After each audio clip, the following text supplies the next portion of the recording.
I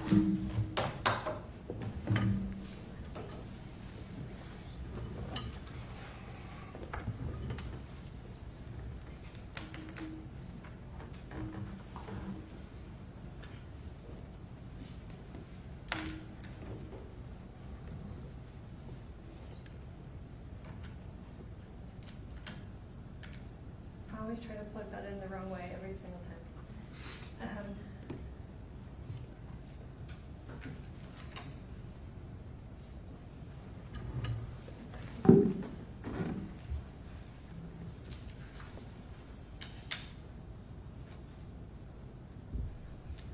All right, Mr. Williams just said to you that based on how our system is set up, the principles, the burdens, that I get to come up twice. That's correct, because it is the state's burden. It's the state's burden to prove beyond a reasonable doubt the charges that we have filed against Ms. Sundwall.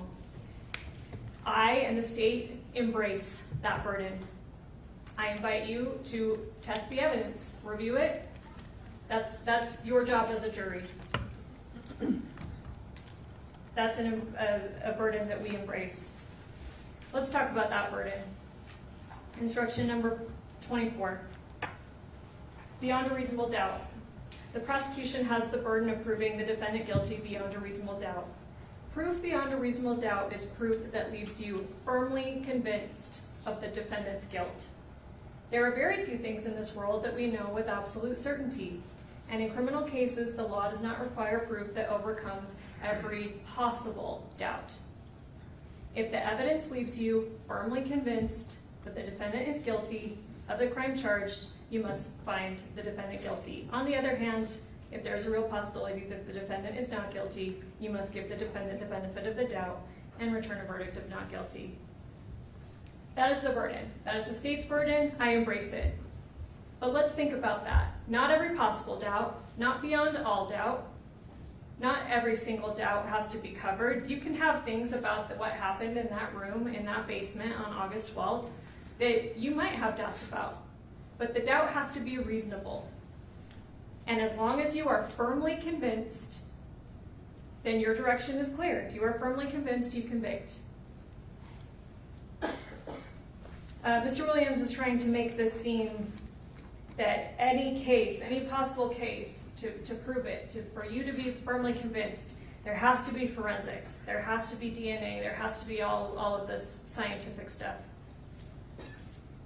Words are evidence. Those text messages are evidence. Testimony from every single witness is evidence. You do not need forensic evidence to be firmly convinced. Might it be helpful sometimes? Sure. You do not need it. It is not required. I want to turn you to instruction number 22. It talks about direct and circumstantial evidence. I think the example in there is helpful. So direct evidence can prove a fact by itself. I'm going to skip some of this, but you have the instruction so you can read all of it. For example, if a witness testified that he looked outside and saw it was raining, that would be direct evidence it had rained. Circumstantial is indirect evidence. It comes from looking at the related events, putting it together, and concluding that a fact in question had occurred based on what you can tell from the surrounding events. For example, if a witness testified that she looked outside and saw that the ground was wet and people were closing their umbrellas, that would be circumstantial that it had rained, evidence that it had rained. Up at the top, facts may be proved by direct or circumstantial evidence. The law does not treat one type of evidence as better than the other. And then undoubtedly at the end, before you can find the defendant guilty of any charge, there must be enough evidence, direct, circumstantial, or some of both, to convince you of the defendant's guilt beyond a reasonable doubt. Again, to be firmly convinced. And here, I submit to you, the texts are enough. The texts are words from the defendant's own mouth. They're enough. I want to take this raining example that is outlined in instruction 22 a little bit farther. So say that you did not directly see it rain, but you go outside and some of the ground's wet and people are closing their umbrellas. That's a lot to conclude that it had been raining. Let's say you see a dry spot though on the ground. Well, why is there a dry spot? Something's missing. Do you immediately jump to not every inch of the ground is wet, therefore it couldn't have been raining? No. What if the dry spot's in the shape of a car? Do you need a mechanic to come and tell you exactly the make and model of what that car was, or some kind of video to tell you exactly when that car arrived or when it left? No, because that, while it might be helpful, it doesn't change it that you can be firmly convinced that it had rained, because still, with all the surrounding circumstances, you're able to be firmly convinced of that fact. Mr. Williams, I told you this case was about control, and he tried to flip that and say that Casey was the one that's in control here. Casey's controlling this whole dynamic. But let's look at that. Casey did it to people that actually played along. Meggan played along, despite all of her medical knowledge, despite I would submit to you that when you go back and you read some of the things, especially in Exhibit 81, they are absurd. You don't even need medical knowledge to know that those things are not true. Does she call her on it? No. This is not Casey controlling the dynamic. We heard from Casey Tanner, her ex-husband. He pretty early on said, you don't have cancer. She tried to tell him that, and we know that she did lie to her family about that. She never went to the extremes about the details and the absurdities and the fake vitals and all that stuff with her family. But Casey Tanner, she tried to tell him, yeah, I have cancer, and he said, no, you don't, you're fine. And then what did he say? She never brought it up again.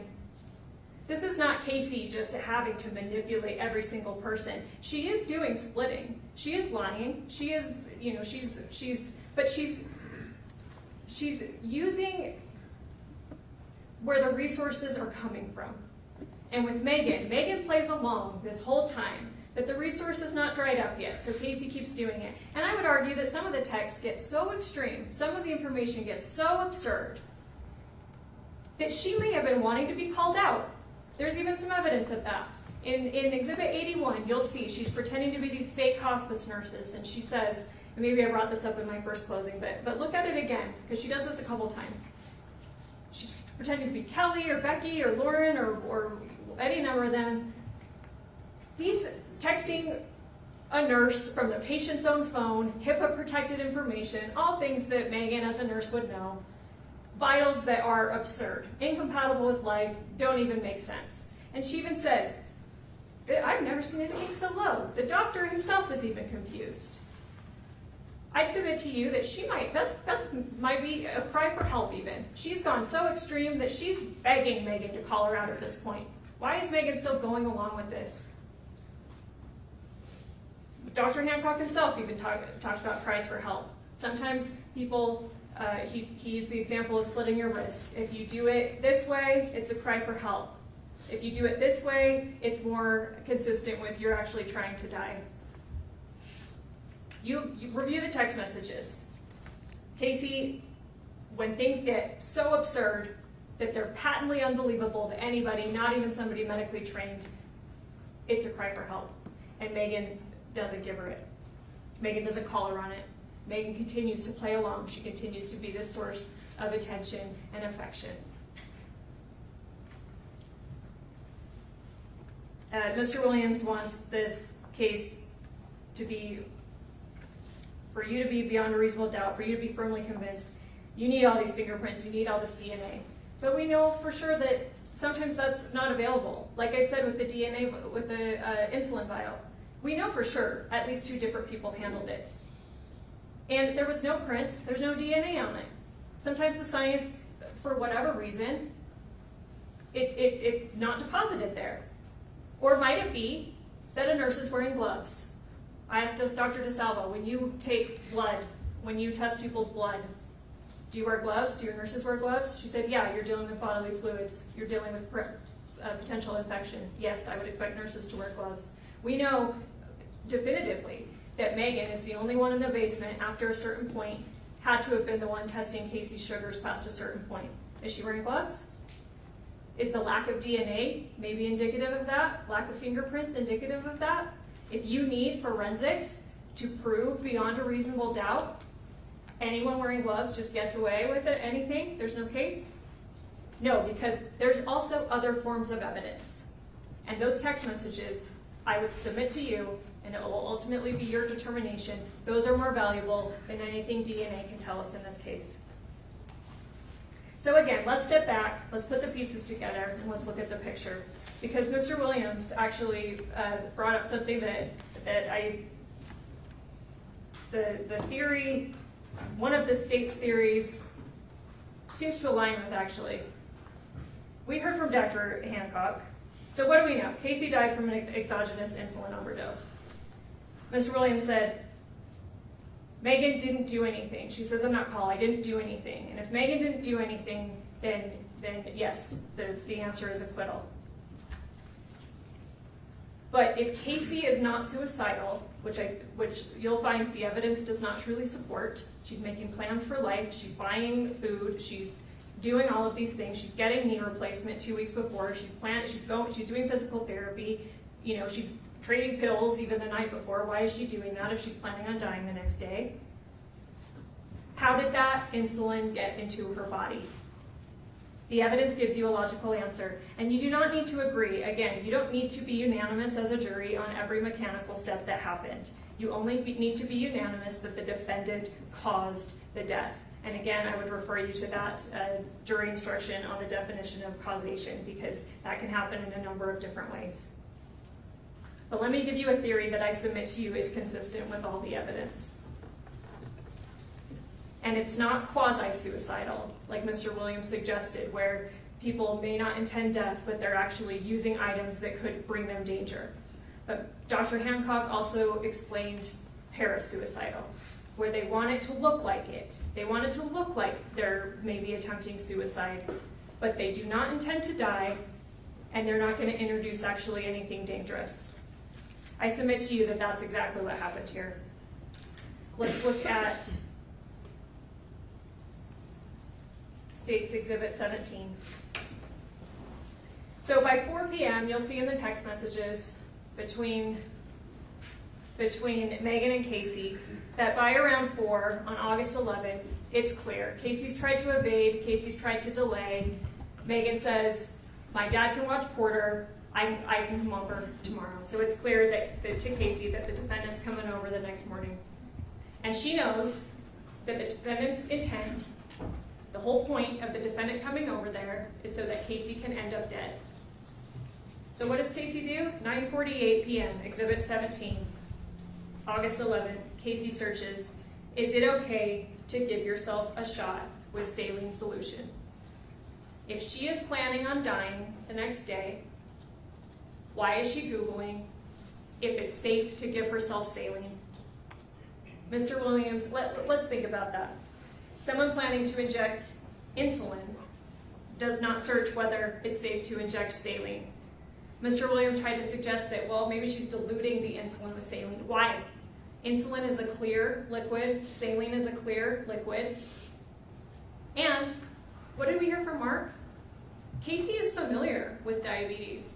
Most of the household that she lives in is diabetic. She's been taking care of grandma, who had, I forget exactly the term, but it's diabetes that is so severe that grandma swings back and forth wildly. What did Mark testify? Even 3 units too much could kill grandma. Casey had been taking care of grandma's diabetic needs for years. Casey knows that. You think she's gonna mess around with real insulin if she doesn't mean to die?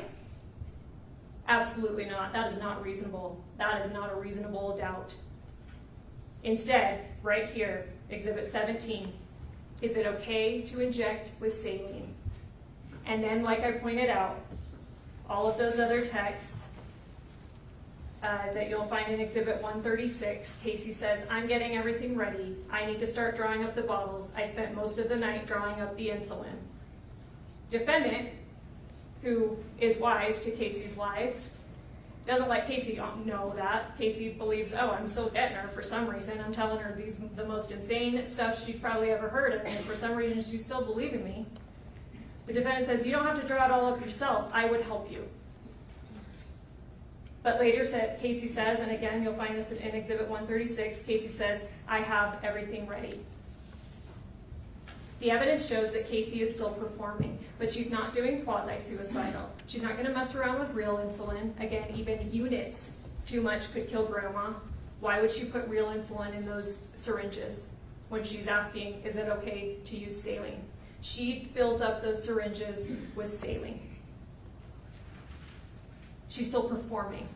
And even still, she's still delaying. You'll find in the text thread, she's saying, oh, it's Kylie's birthday, there's transportation issues, maybe I should come to your house, my grandpa needs the car, but she's still trying to put this off. If she was truly intending suicide, there's no need to stall.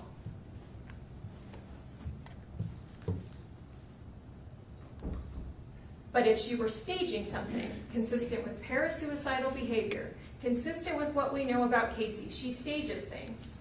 She tells her family she has cancer. She does have legitimate kidney issues, so she has medical supplies being delivered to the home. She has saline coming in. She tells them it's chemo. It's only saline. It's for hydration for her kidneys. She does go to the hospital at different times, and yeah, sometimes her family thinks that it's for cancer. And yeah, no, it's not. Obviously, it's bad. It's a bad thing she did to lie to her family about cancer. But she's a mentally ill, vulnerable person. Not mentally ill in the way that she's suicidal. But yeah, she lies to people for attention. And what did Dr. Hancock say? That condition can be exploited. So she gets it all set up. Everything's ready, have it all drawn up. I submit to you, those syringes contain saline. Because what happens? The 2 syringes that are found, that are not hidden away after 2 police searches and Mark finds one in the closet after he has to pull up the carpet after a flood. If that's one of the syringes, and Mr. Williams said, oh, well, that state didn't even bother to get that one tested. Okay, if that's the one used, again, it was hidden. If Casey's suicidal, she has no reason to hide it. So who hid it? Had to have been Meggan. The other 2 syringes in play, the one found on the floor of Casey's bedroom that gets moved to the desk by EMS, or the one hidden in the Fanta box. Chad Moore from the FBI, he's a scientist, so yeah, Mr. Williams pressed him on it. Could light have degraded it? Could heat, could time, all of that stuff may have affected it. But he still said, I'm not seeing any of the remnants or any of the changed proteins or any of the chemical structures or anything, even under a microscope. I'm not seeing anything that I would expect to see in those syringes if they actually had insulin. They had saline in them. But yet we know insulin was administered. We know that the vial found in the outside trash had approximately 100 units missing, and again, harken back to 2020, when the defendant herself says 100 units is enough. The defendant, Mr. Williams, it seems to be saying that Casey's staging this quasi where she's diluting insulin and maybe she gives herself a shot and she's losing functionality. And oh, it has 13 puncture marks because it's so hard for her to puncture it. She's losing the ability. She's losing the ability. She's losing her fine motor skills. She's fumbling around. You think Meggan, who the whole point of was, I'm going to come over and help you. You need someone to stay with you and keep injecting you so you stay low. Who undeniably is the one to test her sugars for her, a physical act, multiple times after Casey loses consciousness. You think she's just going to sit there quietly doing nothing while Casey's fumbling around trying to drop syringes? No, the whole plan was for Meggan to go over there and help her. But what the evidence suggests is that Meggan swapped the syringes because, like I said, this is a game of chicken and Meggan is smarter than Casey at this point. Casey's been telling her lies for years. Meggan's been pretending to believe them. Meggan knows that Casey stages stuff. Meggan knows that she's saying, oh, 9. And again, this goes right in line with what Casey's patterns. I gave myself 9 vials of insulin and it didn't work. I gave myself 4 vials of insulin. Nothing works. I need to have the surgery because nothing works on me. So why, as Mr. Williams suggested, does she need to demonstrate to the defendant that her sugars are dropping? She could give herself saline and say, see, nothing works. See, nothing works. And this goes right in line with her habit, her history, her parasuicidal behavior. And Meggan knows that. Mr. Williams said that Dr. DeSalvo said I'm going to not quote him directly, but he said something like, oh, after 12:30 or after Casey's unconscious, it's undeniable that no insulin was given at that point. That is not her testimony. She said it is difficult to determine how many administrations were given, how many injections were given. It's difficult to determine at what time they were given. But the one that she said was the one that is most consistent is around 12:30. Something makes sense that at least one, and we know it's a large amount. But she didn't know. She didn't say absolutely nothing after that can scientifically be determined. She said, there's no way to know. But what did Meggan say repeatedly? Someone needs to be with you to keep giving you injections so your sugars stay low.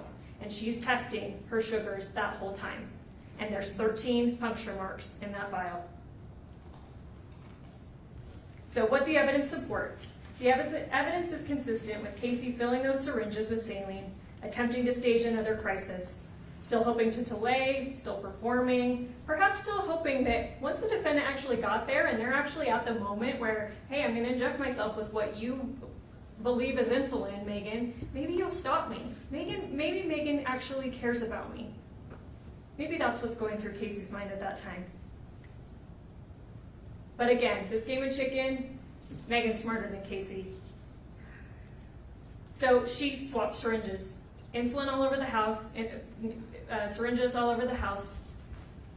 Casey goes to the bathroom, Casey falls asleep. We know that there's promethazine, oxys, and Xanax in her system in the autopsy.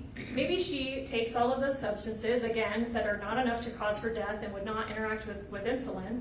But you may be wondering, why would she take substances that have sedative effects if she knows Meggan's point is coming over with the result of her ending up dead? Well, because she thinks she's safe. I have it all drawn up. I have the story planted that nothing works on me. Insulin doesn't work on me. So maybe she fell asleep thinking that she was safe because all that she was going to get injected with is saline. That, again, she checked the night before. Is that okay? Is that safe? So Meggan could have done it while Casey was asleep. Meggan could have, snuck up upon her and gave her a injection. That could have happened. Or she could have drawn up the insulin. Maybe Casey went to the bathroom at some point. Again, Meggan's over there for 11 hours, plenty of time for this to have happened. She could have handed Casey what Casey believed to be a syringe containing saline, that Casey believed to be one of the ones that she drew up herself the night before, still staging the scene, but one with no danger in Casey's mind. She could have handed it to her and had Casey herself inject a syringe that now contained insulin. That's still administration. That's still causation. Look at the causation definition. And again, you don't even have to be unanimous about this theory. You can think any of the other theories that I argued, as long as you are unanimous about that Meggan caused the death. But this theory is consistent with the evidence.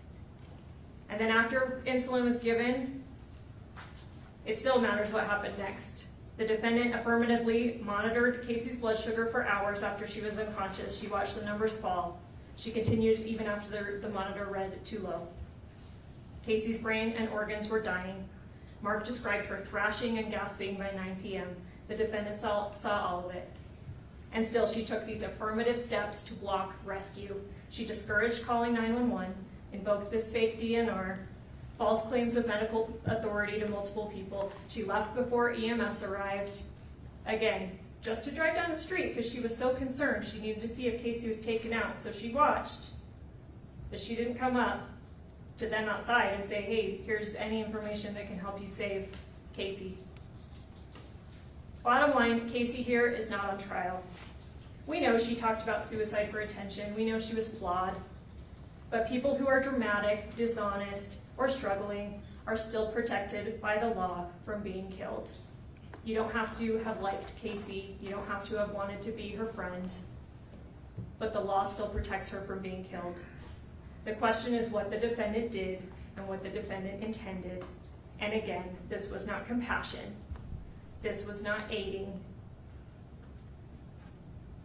nurse, Meggan, has knowledge and training to understand the risks of death, and the defendant used that knowledge to cause one. This case is about Meggan's control. This case is about Meggan's escalation. This is about Meggan deliberately blocking rescue. And the evidence shows that she killed or caused the death of Casey by an overdose, a lethal amount of insulin, and that she did it because she stood to gain over $1 million. This is aggravated homicide. Hold Meggan Sundwall accountable. Return a verdict of guilty. Thank you. Counsel, thank you both.